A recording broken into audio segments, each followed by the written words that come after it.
উচ্চ ঝুঁকিপূর্ণ হৃদরোগী শনাক্তে চিকিৎসকদের সহায়তা করতে পারে কৃত্রিম বুদ্ধিমত্তা এআই। বিষয়টি নিয়ে কাজ করছেন যুক্তরাজ্যের লিডস বিশ্ববিদ্যালয়ের গবেষকেরা। তারা অপটিমাইজ নামের কৃত্রিম বুদ্ধিমত্তা সম্পন্ন একটি প্রোগ্রামকে প্রশিক্ষণ দিতে কাজ করছেন।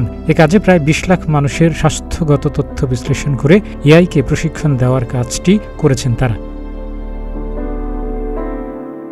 গবেষকেরা দেখেছেন অনেক ক্ষেত্রেই রোগীর কিছু ঝুঁকি শনাক্ত করা যায় না। এছাড়া হৃদরোগের ঝুঁকি কমাতে পারে এমন চিকিৎসা তারা পান না। চিকিৎসকরা জানিয়েছেন হৃদরোগের চিকিৎসার চেয়ে খারাপ পরিস্থিতি ঠেকানোর বিষয়টি বেশি সাশ্রয়ী হয়। গবেষণার সময় যে ২০ লাখ মানুষের স্বাস্থ্য তথ্য বিশ্লেষণ করা হয়েছে তাদের মধ্যে ৪ লাখ মানুষকে হৃদরোগ, স্ট্রোক এবং ডায়াবেটিসের উচ্চ ঝুঁকিপূর্ণ হিসেবে শনাক্ত করা হয়েছে।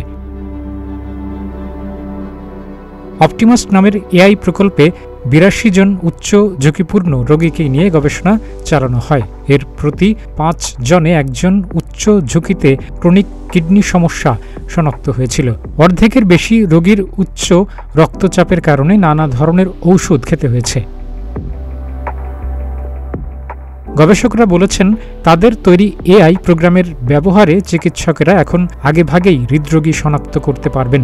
এতে সরকারি স্বাস্থ্য সংস্থার উপর চাপ কমবে। বিশ্ব স্বাস্থ্য সংস্থা WHO এর তথ্য মতে প্রতি বছর বিশ্বে হৃদরোগে আক্রান্ত হয়ে মৃত্যুবরণ করেন ১,৭৯,০০,০০০ মানুষ। হৃদরোগের সবথেকে গুরুত্বপূর্ণ কারণ হিসেবে মনে করা হয় অস্বাস্থ্যকর খাবার, শারীরিক নিষ্ক্রিয়তা, ধূমপান এবং নেশা জাতীয় পণ্য সেবন করা। এছাড়া পরিবেশগত কারণের মধ্যে হৃদরোগের অন্যতম কারণ বায়ু দূষণ। ডেস্ক রিপোর্ট, প্রতিদিনের বাংলাদেশ।